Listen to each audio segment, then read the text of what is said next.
Welcome বন্ধুরা। আশা করি আপনারা সবাই ভালো আছেন, সুস্থ আছেন।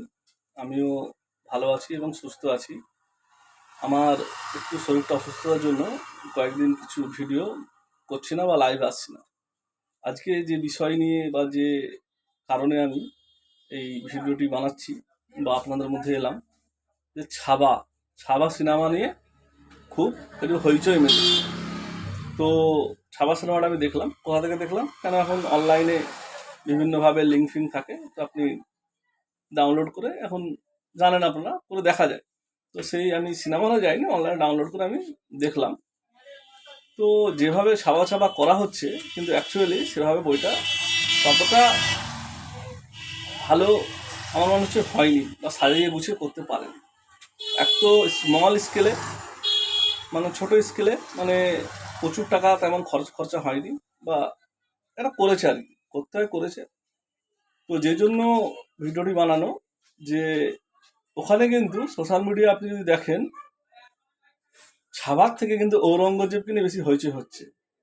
যে অক্ষয় খান্না যে অভিনয়টা করেছে, যেভাবে করেছে, তো সেখানে কিছু কিছু ভুলভ্রান্তিও আছে বইটার মধ্যে। যে ভুলভ্রান্তি মানে হচ্ছে যে ঔরঙ্গজেব যখন স্টার্টিংয়ে দেখানো যায় যে মানে উল বোনে না মেয়েরা, তখন উল বুনছে দেখাচ্ছে।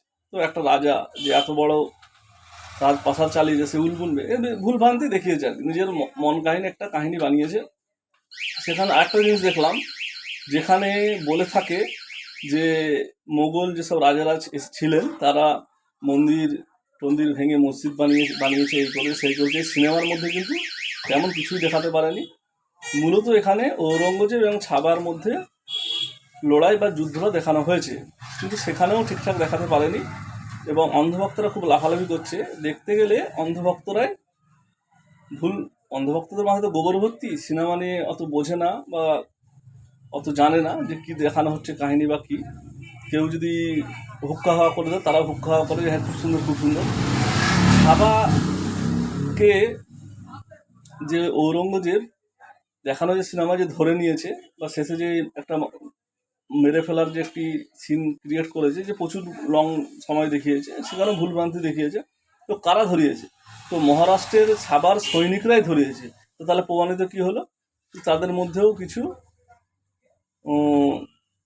যে কি বলে ওটাকে, যে অসৎ লোক বা নিজের স্বার্থ চরিতার্থ ব্যক্তি, বা যারা ভুলভাল নিজেদেরই ভালো চায় না, তো সেটা দেখিয়েছে। তো তাহলে দেখালো কি, ছাবাদের মধ্যে বা মহারাষ্ট্র যারা আছে, মহারাষ্ট্রী যারা আছে, তাদের মধ্যেও কিন্তু ভুল মানসিকতার লোক আছে, যার জন্য ঔরঙ্গজেবের সঙ্গে হাত মিলিয়ে ছাবাকে ধরিয়েছে।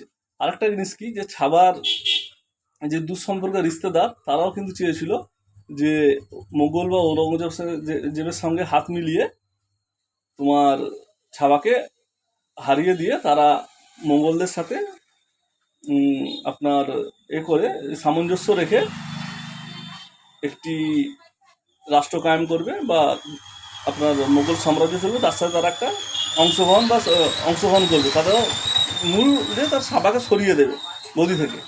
তো আপনারা যদি সিনেমাটা অনলাইনেও বিভিন্নভাবে দেখতে পারেন, সিনেমা হলে না গিয়ে ডাউনলোড করে, তো সেখান থেকে দেখতে পারবেন। তো আমার যে এই ভিডিও বানানোর মূল বক্তব্য বিষয়, যে ছাবা ছাবা করে না লাফিয়ে মূল বিষয়গুলো দেখুন। এতে কিন্তু ঔরঙ্গজেবকেই বড় করা হয়েছে। ঔরঙ্গজেব কিভাবে তার বুদ্ধিমত্তার সাথে জিতল। এবং আরেকটি জিনিস, কোনো ধর্মান্তকরণ বা কিছু করেনি। এখানে ছিল একটি শাসন ব্যবস্থাকে বাড়ানোর জন্য যুদ্ধ করা বা লড়াই করা। তো দেখতে গেলে ছাবা ছাবা না করে ঔরঙ্গজেবই কিন্তু এখানে বড় করে দেখানো হয়েছে। এবার তার মধ্যে যেখানে ছাবার যে মৃত্যুর যে সিনটা, যেখানে মারার সিনটা খুব লং দেখানো হয়েছে এবং ভুলভ্রান্তি দেখানো হয়েছে। তো অন্ধভক্তদেরকে বলবো, এই ছাবা নিয়ে বেশি না লাফিয়ে আপনারা যদি দেখেন, যে ডাইরেক্টর কিন্তু ঔরঙ্গজেবকেই বেশি হাইলাইট করেছে, ছাবাকে কিছুটা দেখানো হয়েছে ঠিকই। তো তাই আমি বলবো, এই ছাবা খুব ভালো সিনেমা হয়নি। আর এটা নিয়ে ভুলভ্রান্তি হওয়ার দরকার নেই। কিছু কিছু অন্ধভক্ত বা যাদের মাথায় গোবর আছে, তারা এটা নিয়ে একটু বেশি লাফালাফি করার চেষ্টা করছে। তো এই নিয়ে আমি আমার অনেকদিন পর একটি ভিডিও করলাম বা বক্তব্য দিলাম। তো ছাবা নিয়ে তো চিন্তা করার কোনো বিষয় নেই।